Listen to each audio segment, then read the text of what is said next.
আসসালামু আলাইকুম।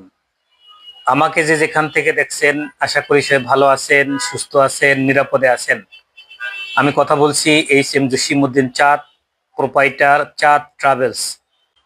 আজকে কথা বলবো, আপনারা জানেন যে মালয়েশিয়াতে আটকে পড়া যে শ্রমিকগুলো যেতে পারেনি 22-24 সালের কলিং ভিসায়, সেই 31শে মে বন্ধ হওয়ার পরে 18,000 থেকে সর্বশেষ 8,000 লোক যাওয়ার কথা ছিল।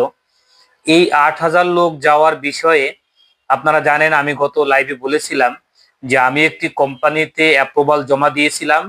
আলহামদুলিল্লাহ, আমি সেই কোম্পানি থেকে অ্যাপ্রুভাল হাতে পেয়েছি।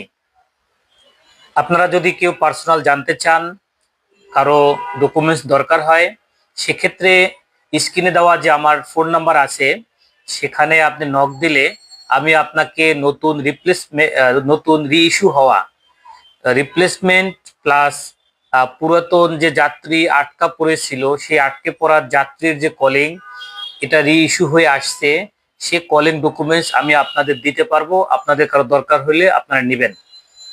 তো এটা ইস্যুটা হলো, বলা উদ্দেশ্য হলো যে আটকে পড়া যে যাত্রীগুলো যাওয়ার জন্য অপেক্ষমান ছিলেন, সেই যাত্রীগুলো যেতে পারবে। সেই পরিপ্রেক্ষিতে ইতিমধ্যে কার্যক্রম শুরু হয়েছে মালয়েশিয়া। তো মালয়েশিয়া কার্যক্রম শুরু হয়েছে, এটা আপনার যে কোম্পানি আছে, আপনি যে এজেন্সি কিংবা আপনার পরিচিত যাদের মাধ্যমে আপনার কাজগুলো করছেন, তাদের সাথে যোগাযোগ করলে তারা কোম্পানির সাথে যোগাযোগ করে আপনাকে ভিসাগুলো দিতে পারবে বা সর্বশেষ আপডেটটুকু তারা আপনাকে জানাতে পারবে। আমি যেমন আমার এজেন্সি কিংবা আমার জায়গা থেকে তথ্য দিলাম যে আমি অ্যাপ্রুভাল পেয়েছি, এমন তথ্যই আপনাকে আপনার এজেন্সি দিবে, আপনি সেখান থেকে নিতে পারবেন। তো আমরা সর্বশেষ এটা বুঝতে পারলাম যে আটকে পড়া যাত্রীগুলো যেতে পারবে। কিন্তু কবে থেকে যেতে পারবে, কবে থেকে যাওয়া শুরু হবে, এই ফ্লাইট শিডিউলগুলো এখন পর্যন্ত আমরা হাতে পাইনি। যখন আমরা এই তথ্যগুলো হাতে পাবো সেটা আপনাদের জানিয়ে দেব। তবে এই তারিখটা আরো কনফার্ম হতে পারতাম যদি গত 13 তারিখে মালয়েশিয়াতে যাওয়ার কথা ছিল আমাদের উপদেষ্টা ডক্টর আসিফ নজরুল স্যার, উনি যদি যেতে পারতেন তাহলে আশা রাখছি যে